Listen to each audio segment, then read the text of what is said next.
Hello and welcome to the Hempville CBD podcast. My name is Ben Cooey, owner and operator of the store Hempville CBD in South Haven, Mississippi, and also the website hempvillecbd.com. Derek is not with me today. He's in the other room working on another project. But today we have part two of our cannabinoids and cannabis. And today I have Scott Guariglia on. Scott, the reason I have Scott on is Scott had leukemia and he ended up in full remission. He beat it by using, I guess the best way for me to say is natural medicines or natural compounds to do that. He did not use cannabis, I don't think, to do this, even though we've been talking about how cannabis helps with some of the side effects of cancer, such as the vomiting and the nausea and the pain and the inflammation, the anxiety and the sleep. But I feel like the reason I want him on is even though he didn't use cannabis, anytime you can meet a cancer survivor and he's beat cancer, his solution might not be the same for a listener out there, but there might be some part of his solution. Some of the things he did that some of the listeners that know somebody with cancer or they might have cancer themselves, God forbid, there might be part of Scott's solution that they can use in their journey to try to reach full remission. And that's what we're trying to do, is just provide the information and help out people the best we can. So, Scott, I'd like to introduce you. His name's Scott Guariglia. He's from, what part of Mississippi are you from? Hernando? Well, actually, I'm positioned in Lake Cormorant at this moment, but I'm originally from Peoria, Illinois. Okay. Moved down to the Memphis area. This was about 5 years ago. Okay. Well, tell us a little bit about your story about, I guess, from the diagnosis and your journey into full remission and kind of what you do now, I guess, to stay in remission. How did all that happen? What happened the day you got diagnosed? I mean, were you sick before you went to the doctor, or were you just healthy and you walked in and they gave you bad news? How did all that work out?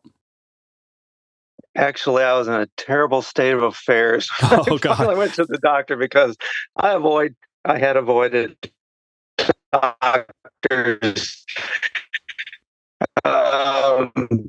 as much as I possibly could. But lymph nodes that were getting heated, they became so inflamed. I mean, from one night to the next day, my hip joints were like protruding out of the side of my rear end there. It was like, oh my God, what's going on? I had these huge lymph nodes everywhere. One thing I should say, though, this is not, in my terminology, a state of remission at all. It's a complete and total cure, which is, to me, impossible any other way. There's a very distinct difference between being cured and being in a state of remission. I don't expect it to ever come back. And actually, I had decades of anomalous symptoms previous to my diagnosis, which started when I was 18 years old. I ate cake and ice cream, and I subsequently determined that any form of sugar would put me into tachycardia, like 2 to 3 o'clock in the morning. Yeah. Right when you're really, really needing some important sleep. And I ended up at the hospital. They were looking at my heart, 210 beats a minute, totally out of control at some points. So I quit eating sugar for a long, long time. It got to the point where even if I had 1 tablespoon of ketchup, it would tack me out at night. Yeah, ketchup has a lot of sugar in it. Oh my gosh. So I was 49 years old. I'm at this point, I'll be 67 in May. And the lymph nodes and everything just went out of control. I was working in television as a broadcast engineer at the time for a top TV station in Illinois. And they sent me to the cancer clinic. My doctor did. I thought, what the heck is that? Oh my God, I can't have cancer. And then the diagnosis was positive B-cell chronic lymphocytic leukemia, which is kind of a speedy version of it, estimated from anything I could determine that she'd have 8 months. And I thought, well, eight months to live. Yeah. Gosh. So anyway, oh my gosh, that's where I was at. Doctor gave me a forensic analysis on 2 blackboards about the condition and how it would progress. and how I needed to be on chemo. I thought, oh my God, just get me into the parking lot so I can think for myself, Yeah. which I did eventually. And I did go into night sweats and all the stuff that excited everybody. It's like this one doctor that was helping the other doctor. He goes, "Did you have night sweats? Did you have night sweats?" It's like, this is not exciting for me. Yeah, I did, but you Exactly. know what? I'm gonna get through this. And in the back of my mind, I thought a lot of people take world travels and they in history, they go out and try to find the answer, the cure for themselves. I thought, I got the internet. I got the internet. I'm going to use the internet to do this. Well, one of my sons, he said, I met this nurse and she said she's got something that could help you. Previous to that, I had tried the green tea thing and all the things you hear about. I mean, I did whole pitchers of green tea, all these different things, and nothing helped my blood count. Well, let me ask you this, because you had mentioned this earlier. You were talking about your sugar intake, and Yes. me and my wife, we're studying cancer now because her brother has cancer, and the one thing we're starting to at least believe is that cancer feeds off the sugar in your body, and that if you can reduce the sugar in your body, it doesn't mean you're going to kill the cancer, but my wife, who's a nurse, calls it you got to fast, intermediate fast, to flush your body out of those sugars. And it's hard not to have sugar because so much stuff has it, and you have to change your diet. But the point I'm trying to make is, if you can reduce your sugar intake, you're going to hurt. That's going to help you in the fight against cancer. Is that correct? I agree, but there is a little twist to that. So if you use refined sugar, that's toxic poison. Right. It has to be unrefined, straight from the sugar cane, and organic.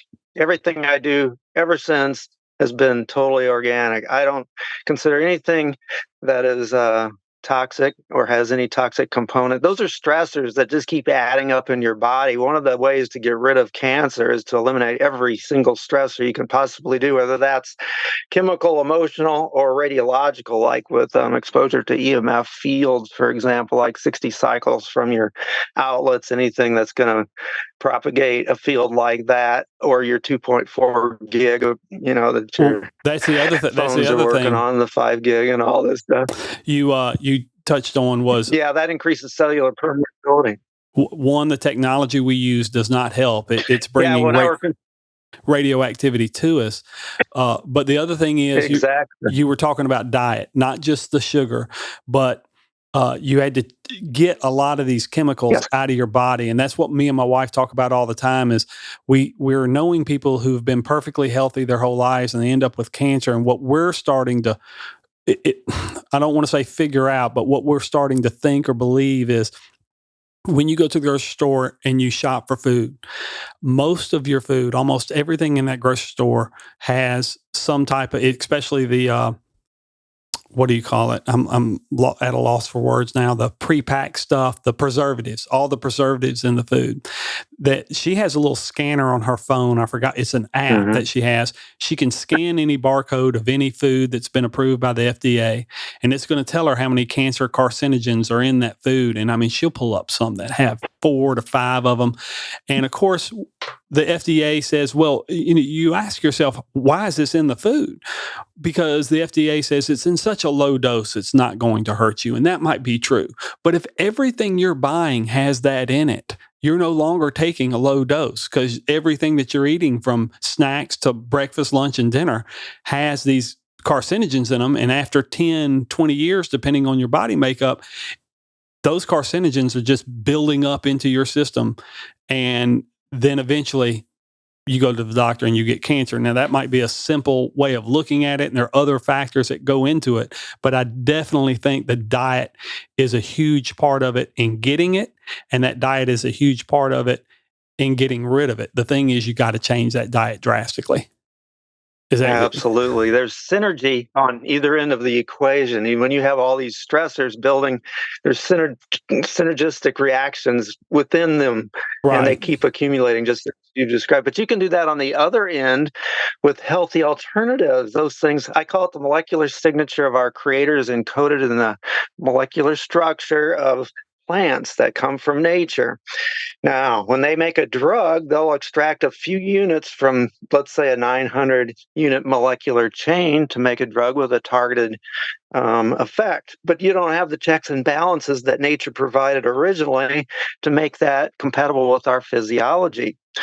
So that's my criteria for anything that I take in my body. It should be designed by nature itself, natural law, God, however you want to put it. Right. And I did make a commitment to God to share with anybody what I know to help them to recover. So that's I've kept that ever since. I said, if you give me, before I was cured, if you'll give me the answer to this, which he did, You'll share I will it. share it with the people in need to help them. Yeah. And cannabis falls right in line with it because that's natural. The endocannabinoid system and the integration, we are made for these alternatives to work on our behalf to keep us healthy. I believe so too. I had my whole life being a product of the 70s and 80s as a kid, which was say no to drugs, which I assure everybody out there, you really need to say no to drugs. There are a lot of bad things out there, but somehow cannabis got lumped into that. And the older I've gotten and the more I've learned about it and the more I've talked to people about it in the medical field, the more I've learned everything I was told about cannabis wasn't necessarily true, that cannabis has a whole lot more good to it than negative. And we end up, all the stuff that's marketed to us has a whole lot more negative than good that we put in our bodies. So I don't know how that happened in the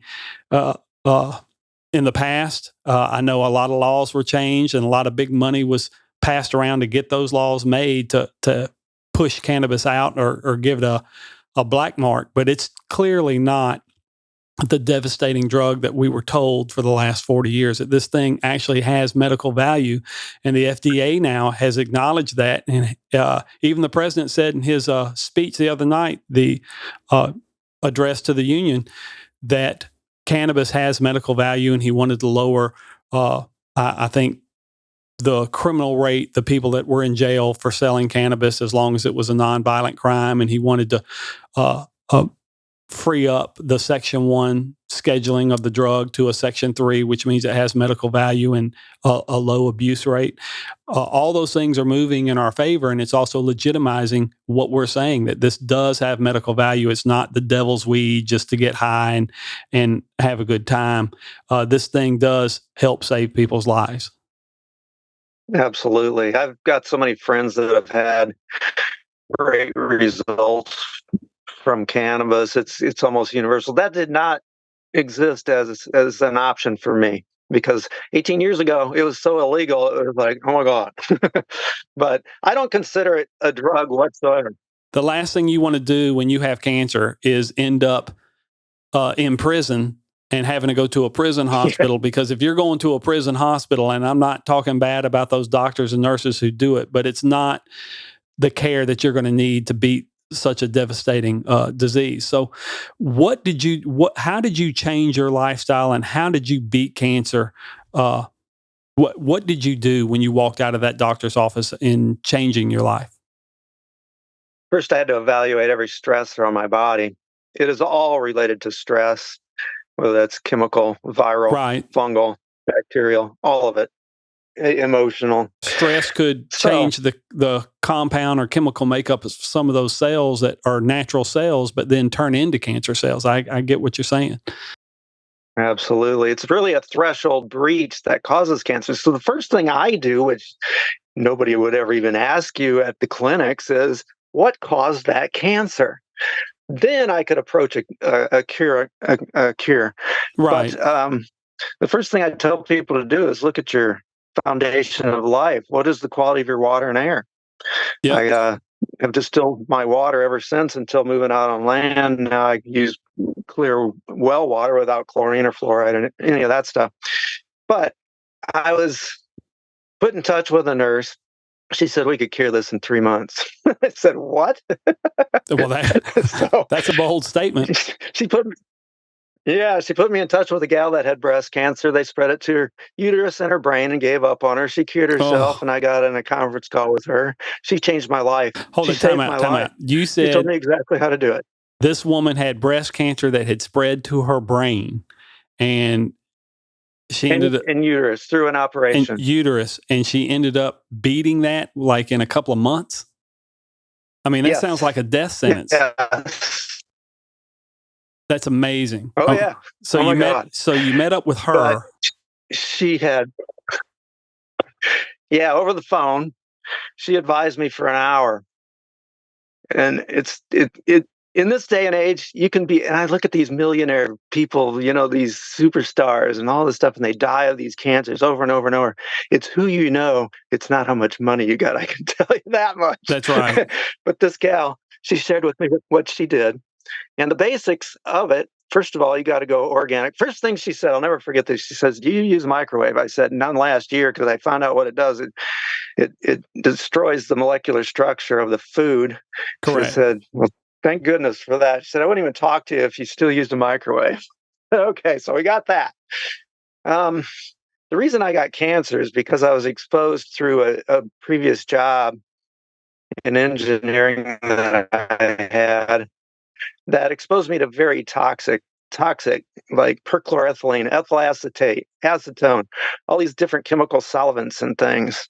And that was that job. Then I went into a job in television sitting under tens of thousands of watts of microwave energy, which increases cellular permeability. So these toxins can breach the thresholds. Everything is threshold related. That's why somebody can be perfectly healthy one day and the next day, bam, cancer explodes. Well, you just breached a threshold. Right. One of probably thousands in your body because some toxic synergy brought you over that threshold. That's why it can hit so fast.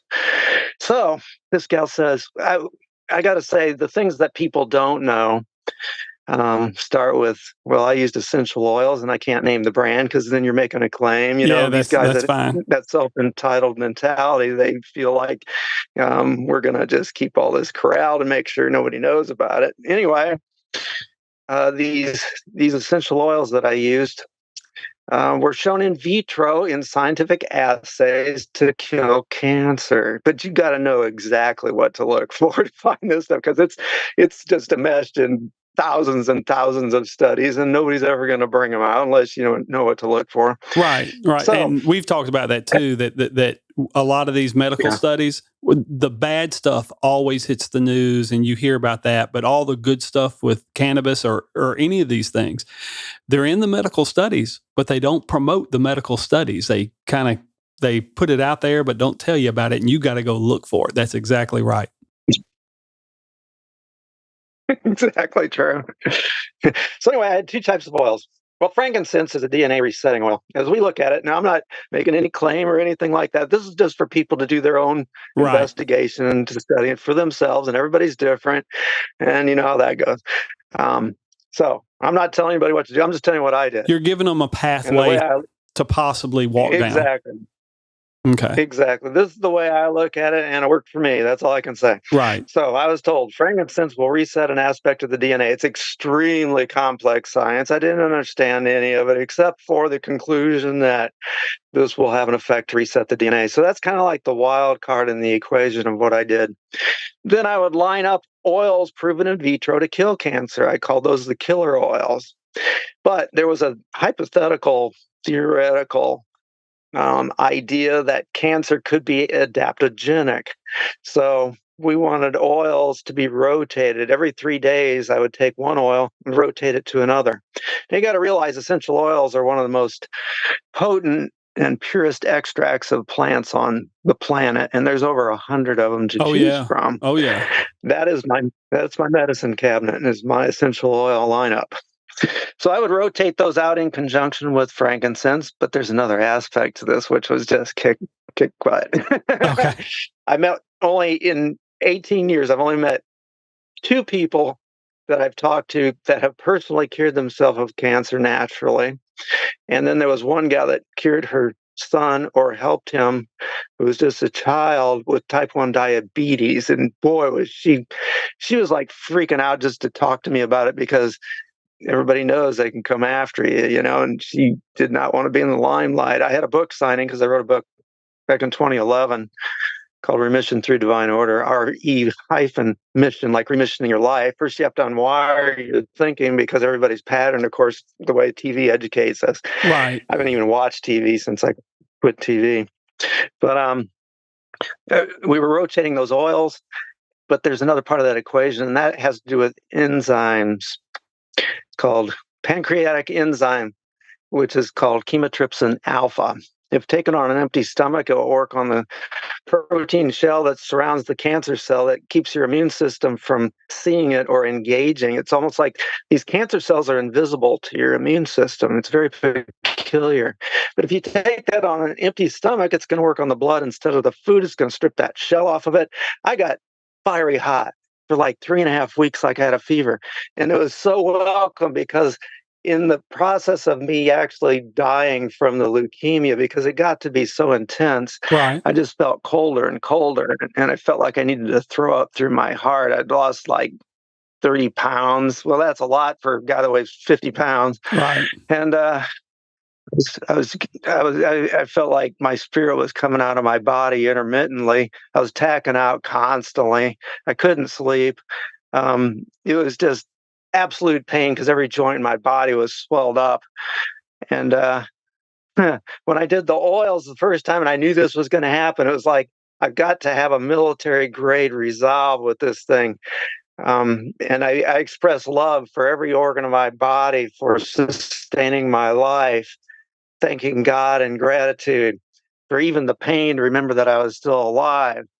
And at that point, it's like, we're going to go to war with this thing. So I do the oils. I had a half-life of like 4 hours. I do the oils, and I knew I'd feel worse. I'd tack out faster. There was a doctor that said, just breathe in deep and push down, and you'll reset your heart.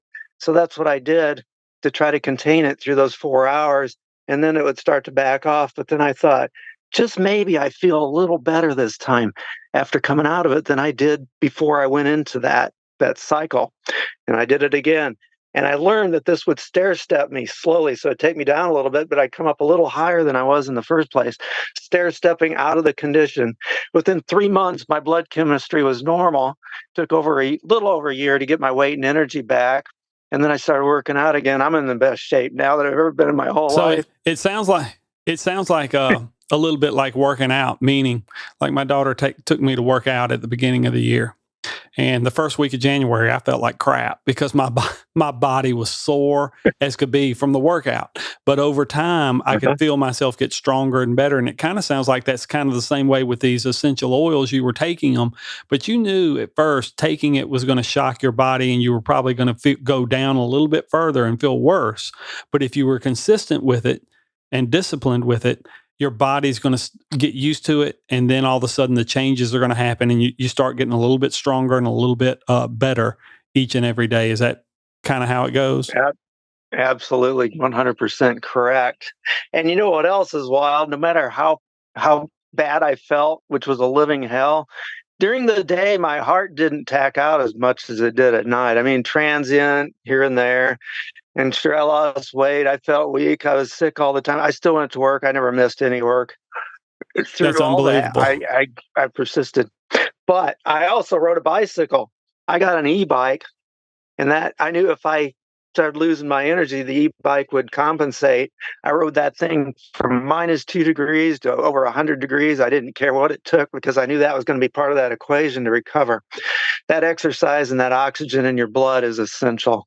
Oh, yeah. So you got to have a drive like you've never had in your life, and you got to want it. Well, of course. And, I would naturally think, and this is just my personality, that if God forbid, I hope I never get cancer, but if I got it, I would attack it as though it was life or death, because that's what it is. And so I'm going to fight as hard as I can. But I do know people, and one of the reasons I have you on the show, man, they get diagnosed with cancer. They go through, they do what their doctor tells them to. They start going through the chemo and they get in worse condition and feel worse. And then they just, you can see it in them. They just give up because they don't see a light at the end of the tunnel. And so they just give up, and then slowly the cancer takes over. And you didn't do that. Instead of you giving up, you were like, hey, I'm gonna fight this thing. I thank God for the pain I feel. Not that I want the pain, but the pain lets me know I'm still alive and I'm still awake and I'm still here to fight. And that's the mentality you got to have. Absolutely. It's a giving in as well. It's kind of like you have to realize that you're in this situation. It's not like, well, also one thing that people do, they say, "Oh my gosh, how is your cancer?" I say, "It's not my cancer. It's more like it's not me. You don't want to claim it." Right. And one of the things the gal told me that gave me that advice, she says, "Where the leading star is the victor at the end, because you're impressing your subconscious with everything that goes in your mind, and you don't want the star of your show to be dead." Right. Kind And of your the way it mind was. is the most powerful organ that you have in your body.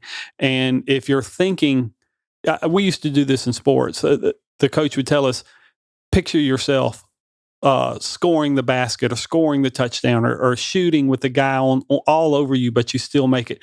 Vision that in your mind so that when it happens, you feel comfortable in that situation, and it's almost like you're not having to think about it. You're just doing it. That's kind of the same thing. What you're talking about with cancer is if you're thinking bad thoughts, bad things are going to happen. But if you're training your mind to fight this as well as the rest of your body, that plays a part in how your body reacts and the chemical reactions that go on in your body to help fight this. Because if you don't have the right formulation, the right mindset, I guess you can say, because the mind is what releases these chemicals, then you're not going to get the results that you need. Correct? Absolutely. In fact, you are so spot on with that, because I imagined I was the phoenix rising from the ashes. And I literally in my mind became that icon, that I was empowered, that I was the fuel of the fire was just running through my veins to empower me to rise above anything, That you were almost like a stronger than god. you were stronger. You were picturing yourself being stronger than the disease. Yes, that's for sure. And not to claim that disease. It's not my cancer. It's just an imposition like a monkey on your back. Correct. So you got to get rid of. Don't ever claim it. Don't ever say my cancer. It's not yours ever. Yeah. It is Right. not. It's not a part of you, and you will rise above it. Yeah. Yeah. That's That's the the right mindset mentality to you've have. got to have. Now, have you ever heard anything? Now, once you took those, I'll get back to what I was going to ask you. But once you took the essential oils and you saw yourself stepping up, did you change? Was there a certain point where you got to a certain level and you had to change it up again, or did you just be consistent with the same old thing every day and eventually you worked your way out of it?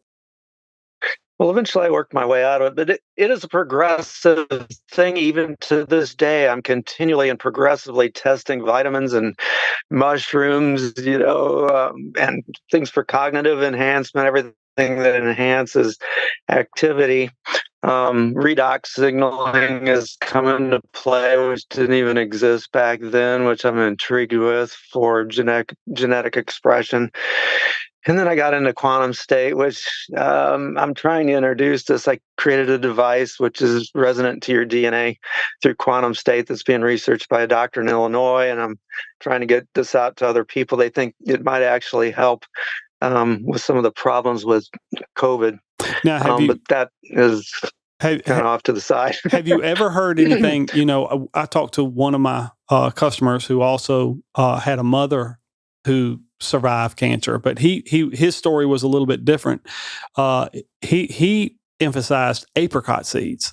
Have you ever heard anything Yes. about the apricot seeds? He said that apricot seeds have a little bit of cyanide in them, not enough to hurt us, Yes. but enough. He said that what happens is that when he eats 5 to 6 apricot seeds a day, and he says that cancer cell views the apricot cyanide cell. It looks like sugar to the cancer cell. And so the cancer cell migrates to it so it can feed. And once it attaches itself to the cyanide cell, surprise, the cyanide kills it. It's not sugar. And so the cyanide will cure that cancer cell. And he said his mother did other things, but he said that's what he remembered helped out a lot. Now, I know you didn't use that, but did you find anything like that in your studies or research? I did try apricot seeds for a bit, Elaetril B17, and from my studies, what happens is that that um, there's a reaction when it takes up the arsenic that's in there. When it meets the cancer cell, that's when it's activated and it digests the cell.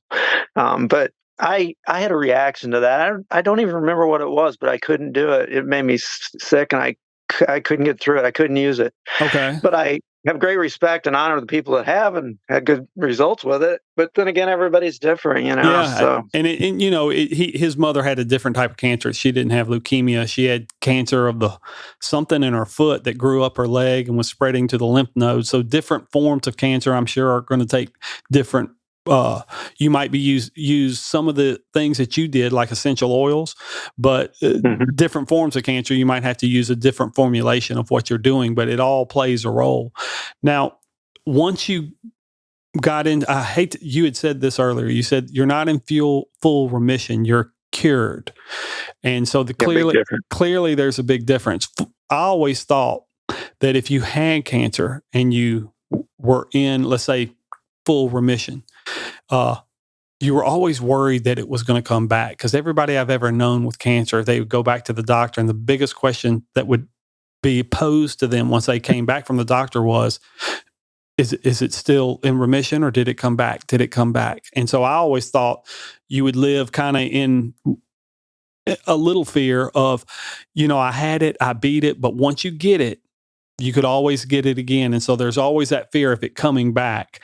But you don't have, it seems like you don't have that fear. It seems that you're like confident. Look, I'm cured. It's done. So clearly what you're doing now in your life is different than maybe what it was before you got the diagnosis. Are you still maintaining the same regimen that you did when you had cancer to beat it? I would think you would have gotten off of that because you no longer have cancer. So what are you doing that's different now to stay cure-free and not have it come back on you? That's a great question, I got to tell you, because my entire lifestyle was revamped and is progressively changed from day to day. If I could learn something, my late wife actually died of cancer, and she says, "Man, I never seen anybody who could flip everything they do just on a dime." I say, if I learn something that's going to be beneficial, healthier for me, I'm going to do it, and I will stick with it. Absolutely. One of the things that I had not mentioned, I came up with this cereal. You got to look at these ancient grains, and I call it today my cleansing cereal, which I like to do at least twice a week. I use a millet. I put it in a little blender. You can use a coffee grinder. It turns it to a powder. That way it'll cook really quick. And I put cayenne pepper in there for the joints, a little bit. It doesn't have to be a lot. And olive oil, of course, organic. Everything's got to be organic, right? Or I don't do it. I'm trying to think of everything I put in there. I usually put some tahini in there for some protein. And also carrot juice every once in a while. I did carrot juice every day for 10 years because I couldn't do any fruit because of the sugar in it. But carrot juice, organic, did not tack me out. I don't know. I could drink a whole glass. My skin turned very orange, which if you think about these people with conventional medicine, they'll act like it's a disease if you turn orange from carrots. That's actually a protective thing in the cells. So that worked really well because I needed that vitamin C. It was my only source of it. Since then, I've learned you can make, pine tree needle tea and this and that. But that carrot juice has got some magic to it, I can tell you. It's good for collagen building and regeneration and all that. So I try to do that. I do a fruit smoothie every day. I throw some spinach and power greens in there. When I had leukemia, I went out foraging, and anything that looked like dandelion, I threw that in my salads. I used that opium lettuce, which kept me calm, which it's a weed. It grows all over. You got plantain. Anything that I could forage went into my salads. And you're definitely right when you say it's got to be organic, because if you go buy non-organic, you're putting a lot of the same chemicals that might have caused the cancer back into your body. And organic is also, people, when you see organic in the grocery store, understand what organic means, because a lot of these companies will use the word organic but it's really a marketing ploy. They still have chemicals on it. And I'll give you an example. You can go in the grocery store and buy the shiny apple or the dull looking apple. Most people are going to buy the shiny apple. It looks shiny. It looks clean. Shiny looks clean and healthy. That is a wax that has been put on that apple, so gnats and bugs won't get into that apple when it's being transferred from the farm to the grocery store. The problem is that wax, even though you put your apple under water and wash it before you eat it, that wax cannot be washed off. The chemicals are still there. And so when you bite into that apple, even though an apple is healthy and organic, the wax that's on it is not. And that's what's going to possibly give you cancer. That's why when you shop organic, look at the ingredients, look at the other things that are in there, because just because it has organic on there doesn't mean what you think it means all the time. Absolutely. And now they're putting bugs in food, and those can be organic. It's like you got to know the keywords for these things. And MSG, there's like a whole bunch of spin-off terms because they keep changing it so people can't figure out what's in their food. They keep changing the names of it. It's kind of like when I was a school teacher for years, and Common Core came out. It was a new form of teaching, and parents did not like it because it was not the standard way of how we learn. So we really couldn't help our kids when you're trying to do Common Core math, because there are like 5 different solutions to get the same answer. But when you're 5 and 6 years old, learning your ABCs and 1, 2, 3s, trying to figure out 6 different solutions to the same problem can just get confusing. And so you get lost in it. I can remember my kid, she was trying to do a math problem that was very basic, but there were 5 different ways they wanted her to do it. And it's like, you got to get the basics down before you can go into this 5 different ways you can solve the problem. Get the basics down first. And that's not what they were doing. So when the parents complained about this, they said, well, we're going to change Common Core. We're going to get rid of it. And all they did was they took the manual to Common Core, ripped the name Common Core off, and put a different name on there, but it was the same stuff. Oh, geez. And they do that. They do that with food and a lot of other things too. Yeah, exactly. It reminds me of tryptophan. They one time determined that tryptophan was bad, so they had to ban it, and you can't buy it in the stores. And the reason that happened was because there was a synthetic version of it which caused a bad reaction, which you'd never get from the natural. So then they ban it all. Then you can't have access to any of it because of the synthetic stuff, which is more in line with conventional medicine. Everything's synthetic. That just, it's infuriating to me. Yeah, and we're seeing that in my industry right now with the hemp industry. They want to take all the psychoactive cannabinoids like Delta-8, Delta-9, THCA, and they want to put them under the umbrella of medical marijuana.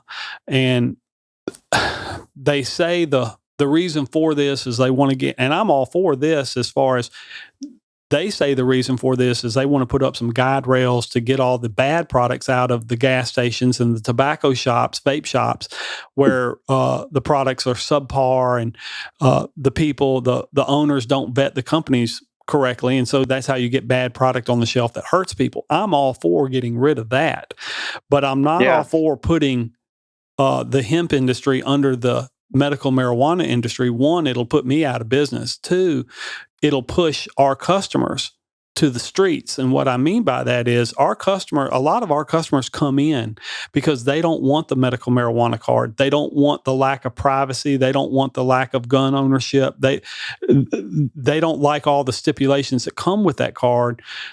Plus the prices are 2 to 3 times higher than what you would see in my store. And they like my store because they can get a better quality product that they feel is a better quality product from what they tell me at half the price. And so if you put this under the medical marijuana umbrella, those customers aren't going to go out and get a medical marijuana card. Those customers are going to go back to where they were originally, which was before they were in my store, they were buying it off the street somewhere from a friend from high school or somebody they knew at work. And anytime you go to the street, your risk level goes up tremendously.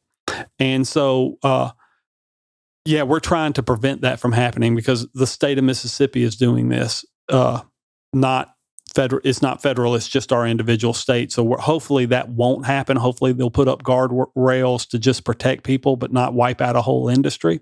Yeah, I'm so excited to learn that we could promote what you've got, because nobody's got what you got. Well, thank you.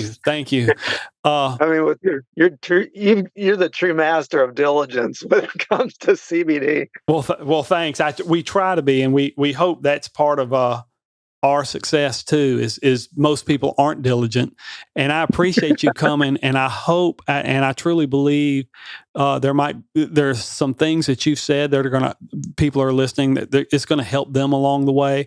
If they can't even use what you were using, it's at least going to expand their research and look into things. And that's what it's all about when you're fighting this battle, is to not give up, to keep looking, to keep pushing forward. And what that is doing your own research, looking into things, and then like you did with the essential oils, going, no holds bar with it. You said you knew you were going to get sick in the beginning using this, but you knew in the long run it would help, and that's exactly what happened. So I appreciate you being on the show. I know things you said have helped. For those listeners, please catch us on YouTube and like and subscribe. And remember the coupon code HVP, Hempville Podcast, HVP20 for 20% off of anything in the store, our online store that you might see or want or need for what you're dealing with. Other than that, please remember Hempville CBD stands for hemp. Help educate more people. We all live in the same community. We should all be looking out after each other. Thank you, and I'll talk to you guys next week.